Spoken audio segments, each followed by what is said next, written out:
It was a peaceful Saturday morning when I heard the unmistakable roar of heavy machinery outside my window. At first, I thought my neighbor was doing some major landscaping, until I noticed the sound was coming from my yard. I rushed out the door, half-dressed, coffee mug in hand, only to see a bulldozer sitting on my front lawn, tearing through the soil where I had just planted new grass last week. A man in a hard hat waved to me casually, shouting over the engine, "We're here for the yard removal! HOA orders!" HOA orders? I shouted back, bewildered.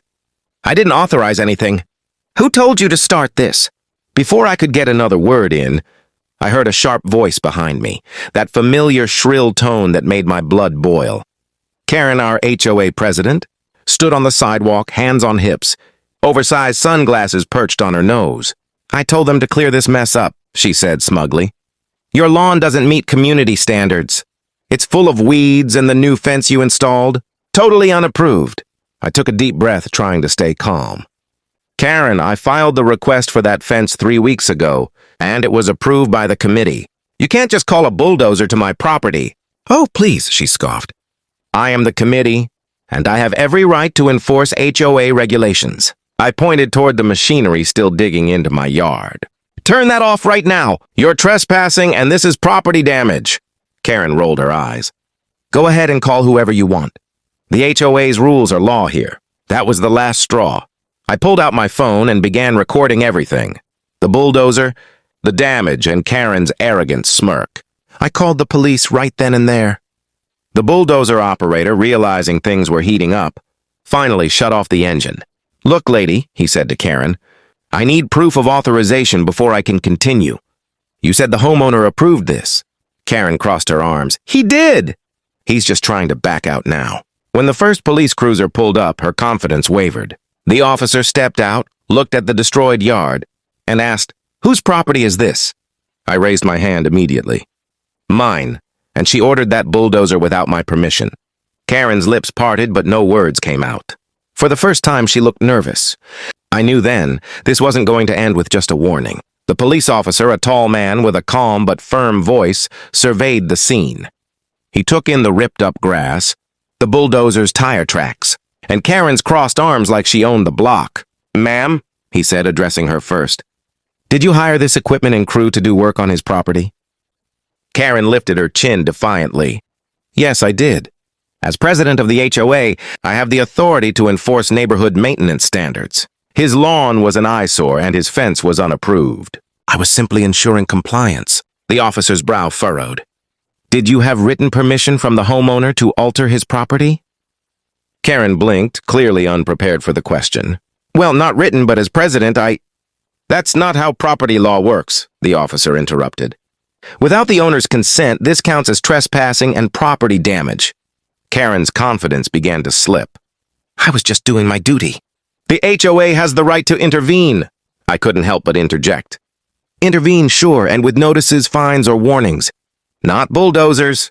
The officer nodded toward the operator, who was nervously standing beside his machine. "Sir, who hired you?" The man quickly handed over his work order.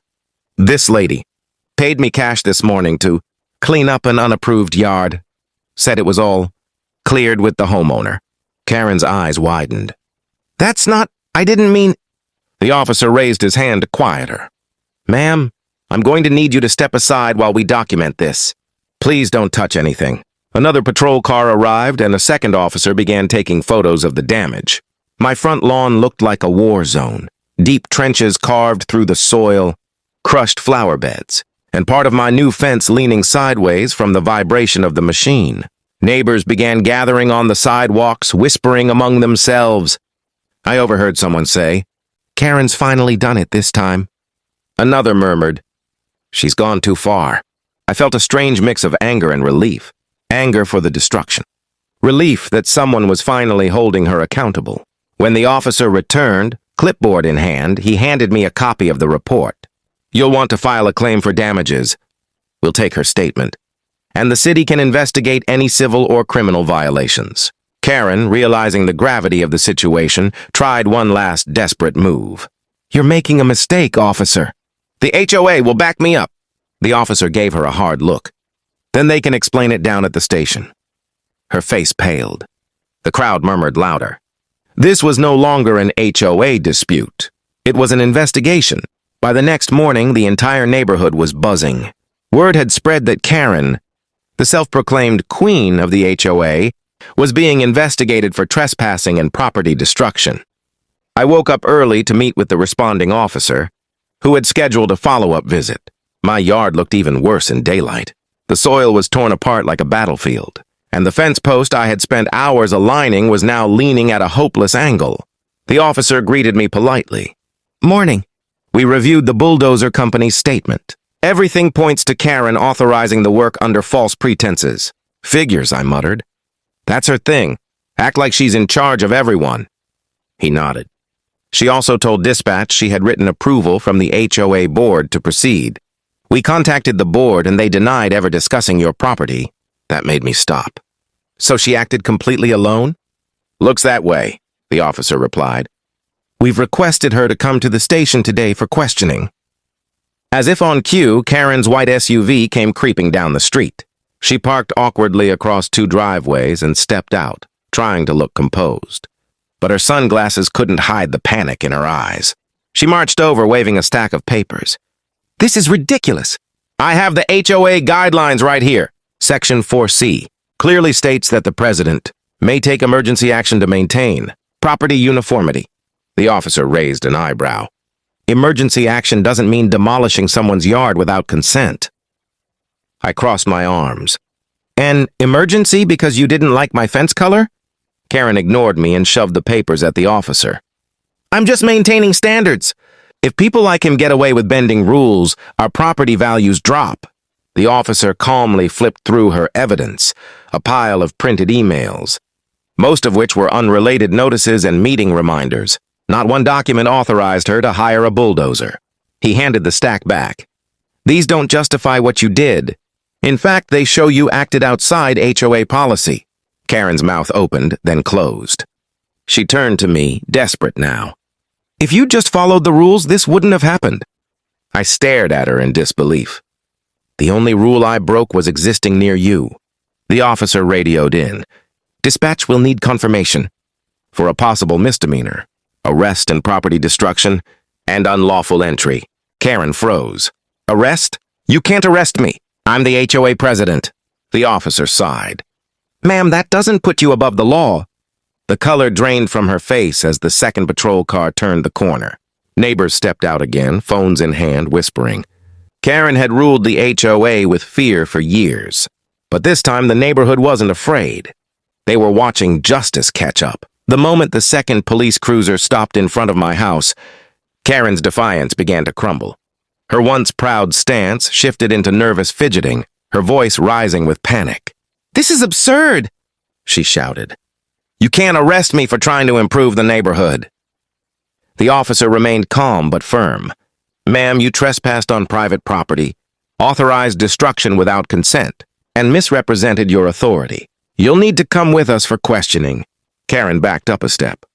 "Do you know who I am?" "Yes," the officer said dryly. "That's why we're here." When the cuffs clicked around her wrists, the entire street fell silent. Even the birds seemed to pause. For years, Karen had terrorized the neighborhood with fines, warnings, and threats. Seeing her escorted to the patrol car felt surreal. A few neighbors clapped quietly. One even muttered, "About time." As the police drove away, I exhaled for the first time in hours. The bulldozer crew, who had been waiting awkwardly nearby, approached me. "Sorry, man," the operator said. She showed us fake authorization. "We had no idea." "It's all right," I told him, shaking his hand. "You did the right thing by stopping when things didn't add up."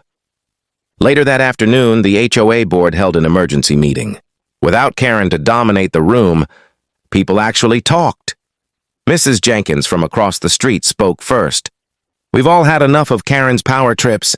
This HOA was supposed to keep our community organized, not controlled," another neighbor added. "She fined me last month for leaving my trash bin out an extra hour.